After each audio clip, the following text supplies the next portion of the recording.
but you just really don't know how to put it into action, then this episode is for you, because I'm going to help you really understand what it is that you are going to do once you decide to create a course.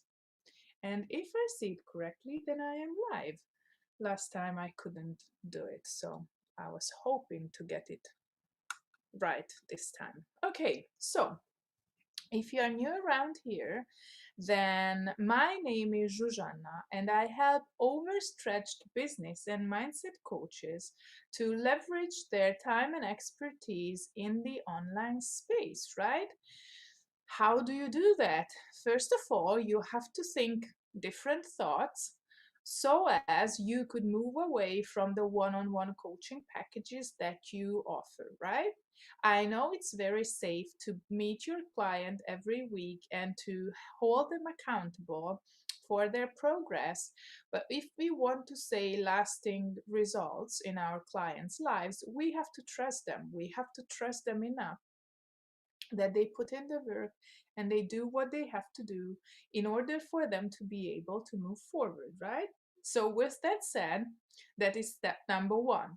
Step number two is that you understand that you cannot overextend yourself and you cannot over deliver, because your clients have a capacity uh, to which they can take in the things that you talk about, be it information, be it something practical, something mindset, something uh, daily action that they need to take.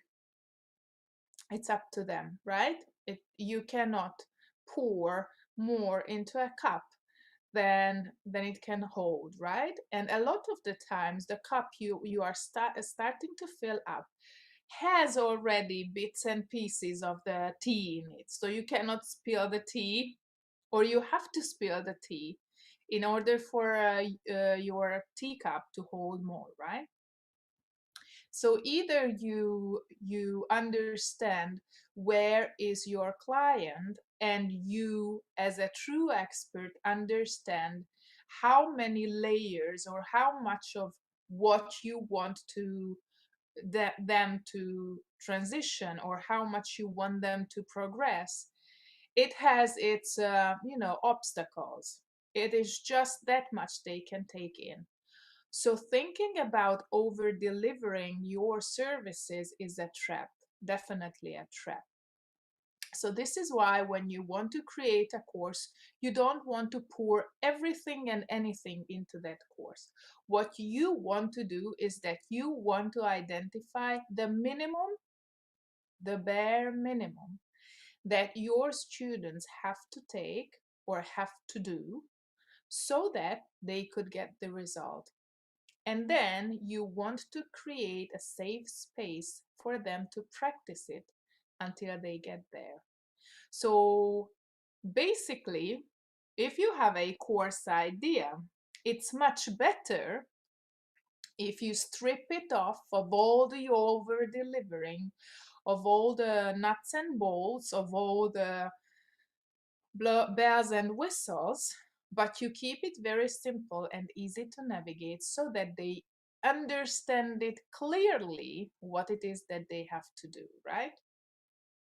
And then you can start thinking about meaningful practices, right? So it's not that you have to stand in front of the mirror and tell yourself 1,000 times that you are going to be confident, and then by a magic spell, your client becomes confident if you are a confidence coach, or if you are a business coach and your client doesn't understand what niching down means. It is your responsibility to give them exercises and tasks so that they can understand. The concept can be very easy for you to teach because you understand the concept in and out, but you want to show your students what is behind the concept, what it is that the concept can do for them, and what it is that they need to do in order for them to understand it.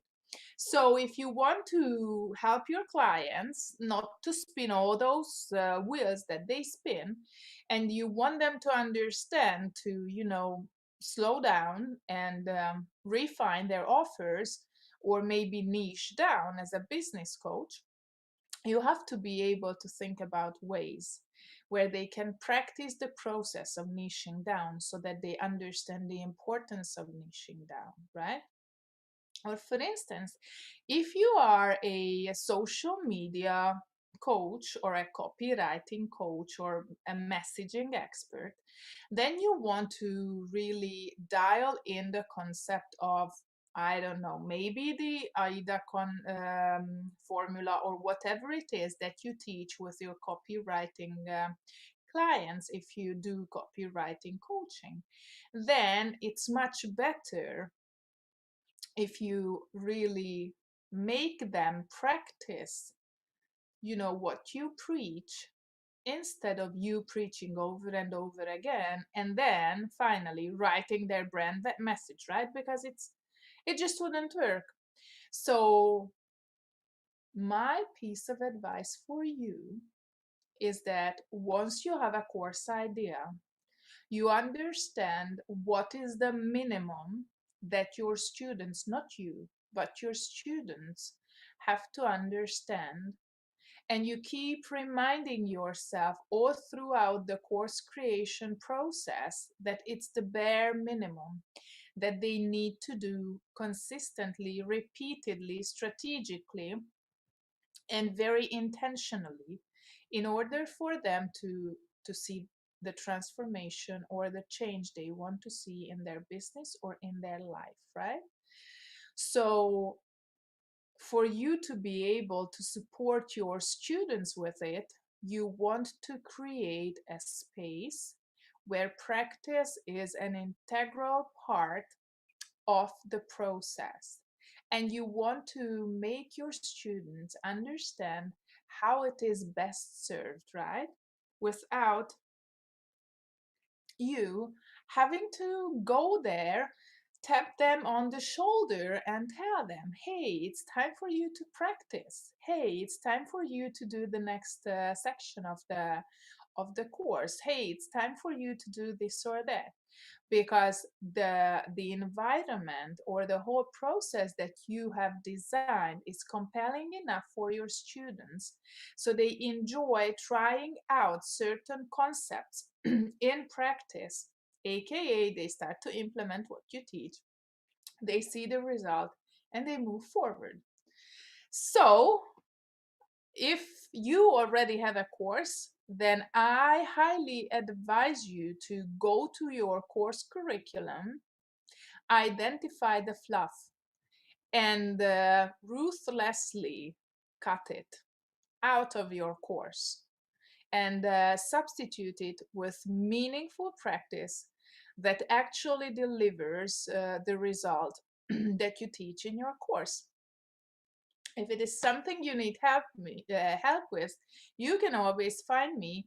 And I have specifically designed power sessions that you can book with me, which means that you bring one of your burning problems with your coaching business and one-on-one packages, and then we take it into pieces and we find a solution that is working for you in your season of your in the season of your business where you are at, and then we move forward with it. So if you are booked up with clients, or if you cannot take more one-on-one clients, it is high time for you to optimize your service delivery, because you have just those many slots, and during a power session we are going to identify what kind of client sessions you have, what is the real transformation that you provide, and we are going to extract your formula from those coaching sessions, and we are going to turn it into a course outline detailed enough so that you can either hire it out, delegate, or do yourself. So this power session is really for you if you want to get back your time, buy you more freedom, and you know, alleviate risk of getting burnt out and crashing and collapsing on your way to your dream life. See you around same time, same place next week when I'm going to tell you one more step you could take once you have identified the fluff and the unicorn poo in your course, and how you can really design those bits and pieces that create meaningful practice for your students. Until next time.